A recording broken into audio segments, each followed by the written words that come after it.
Hi, my name is David Knox, and I have MSA. Also had some food, some lunch, some drink, mowed some grass, and I got one more video for you. So I mentioned before my wife and I went to the neuropsychology visit, which at the time I didn't understand why I was referred to that when I was first diagnosed.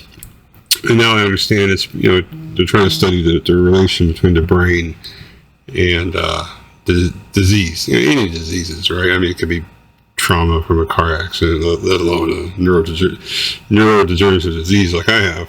A lot of us, have msa Parkinson's. So let me show you what they got. I cut and snipped it a little bit, so for privacy, but this is directly from it. This was week before last, 2 weeks ago, before I got sick, I believe. So, number one, I think it's going to bring over here. Here we go. Impression. Yay. Impression says, right, Mr. Knox, their feedback. David Knox was ambulated independently. I walked by myself with a slow, stiff gait. There we go. That sounds like Parkinson's or MSA. A mild tremor was observed in his hands bilaterally. He was friendly, cooperative. His effect was normal. Conversational speech and language were notable for possible slight dysarthria.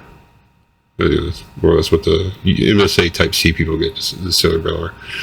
But were otherwise within broad normal limits. Thought processes were linear and well-directed. He appeared to have a good recollection of his personal medical history.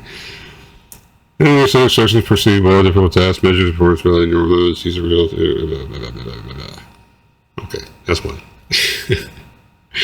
Number two, the actual tests that were done. I mean, nobody tells you the tests that are done, right? Well, here you go. These are the tests that were done, like word for word. So when I came out for a break before they came in to give us the results, I told my wife, I said, my head hurts. Like, just some of these tests are simple, but they definitely strained the brain a little bit, right? So just a screenshot. Anyone going to neuropsychology, I mean, I'm sure there's different levels of these things and other tests, but this was what I was given. Full battery of it. They say normally it takes people about 7 hours to get them done, and I did it in less than 3. So I mean, I hate tests, but I'm pretty good. I think I'm smart. I think I'm intelligent. So it is what it is. I'm not going to keep thinking about answers I don't know, but those that I do know, here you go. All right. The summary. 3 more screenshots. Summary says, Mr. Knox's evaluation revealed a mildly low performance in confrontation naming, with benefit from phonemic. I know what it means. I can't say it. Phonemic cueing. Otherwise, his cognitive profile was within normal limits. Specifically, his performances in processing speed, abstract verbal reasoning, novel problem solving, inhibition, mental flexibility, verbal fluency, visual spatial functions range from average to high average. Hey, check that out. Yeah, I'm not dumb after all. His memory retention was also average. Yeah, we could have told you that a long time ago. However, his encoding of new information is likely below his cognitive baseline, but remains within normal limits. Perceptual reasoning was superior and reflected a personal strength. So, his encoding of new information is likely below my cognitive baseline. I can't recall things I'm being told all the time. And I'll give you an example. We just went to New Orleans. My wife and I went to the Canal Street Mall, bought Tommy Hilfiger shirts. Just the brand, right? I liked them, good colors, nice types, because we're going to use those for Europe. The next day, I'm saying, hey, do you remember those? Didn't we buy some Tommy shirts from Wisconsin or somewhere else, right? I had no clue we just bought them the same day or the day before. No clue. I knew we had bought some shirts, but I didn't know where at, and that was just yesterday. It's crazy. Even one of my coworkers today, he said I told him he can keep one of my devices I use for work. Keep it. I was like, I've never said such a thing. I would never. Long story short, I have a history of cognitive impairment, especially recalling details and bringing in new information.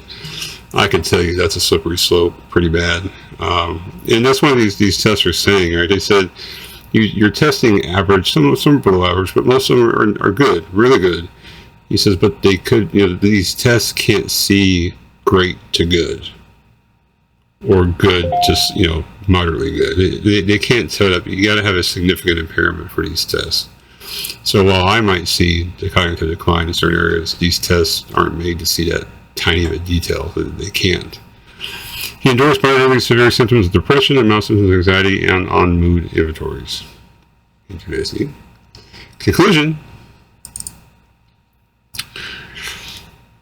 My evaluation is consistent with a generally normal cognitive examination. Yay! Some relative weaknesses in word retrieval and memory encoding could capture some aspects of Mr. Knox's subjective cognitive complaints, though these performances did not demonstrate any clear cognitive impairments. However, his pattern of cognitive weaknesses and, more significantly, his noted behavioral and emotional changes are suggestive of frontal network deficits. Specifically, he seems to be struggling with task initiation and mood regulation, which are maybe signs of frontal lobe dysfunction consequent to the brain changes seen in multiple system atrophy. Now we're getting somewhere. Given his symptoms, given his course of symptoms to date, continued progression is most likely. I could have told you that one, right? However, targeted cognitive behavioral strategies may help slow the decline. So, yeah, that's a whole other story. We'll get back from Europe. We'll see how that goes. It says there are several strategies for how to cope with these things. And I do most of these. Like, I mean, number 200, put items in the same place. I do. Always. Almost always. Pills, watch, ring, whatever.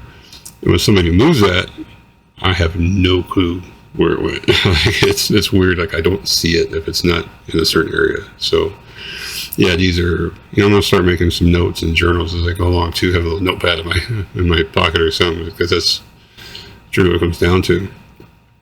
And guess what we have more of? Last screenshot. You wouldn't believe it, but we got more medical codes. Basically, these are your, what do you call them? These are your diagnostic codes for billing, but these are your disease level things. Like my MSA was, I forget what it is now. That's crazy. I'm trying to recall the medical code. How many times have I talked about the medical code for MSA? It's like G90.3 or something. I gotta go look now. Can't recall it anymore. Like that stuff I talk about so much I can't recall. But here's more medical codes. So this is what they diagnose. This is what they diagnose it with, right? Cognitive signs and symptoms and depression that's unspecified. So I'm not worried about the depression. I'm pretty sure you guys can forgive me if I'm a little bit depressed, right, with MSA. And then I went to a website and where did I put it here? So one of these screens. And I was looking at, this is really what it comes down to for the code. It's a very non-generic code, and there can be a lot of, ignore synonyms, similar words, but cognitive dysfunction is really what it comes down to. So, the doctor said to go ahead and, keep up with my other things that I have going on, and, if it becomes worse, then, see him back in 12 to 16, 12 to 18 months, year and a half. But yeah, that's what it comes down to, right? I mean, I could have told you stuff. This is what I am now. And I'm not saying I was a genius and Albert Einstein before, but this is me now. Imagine what I was at least a year ago, more than a year ago.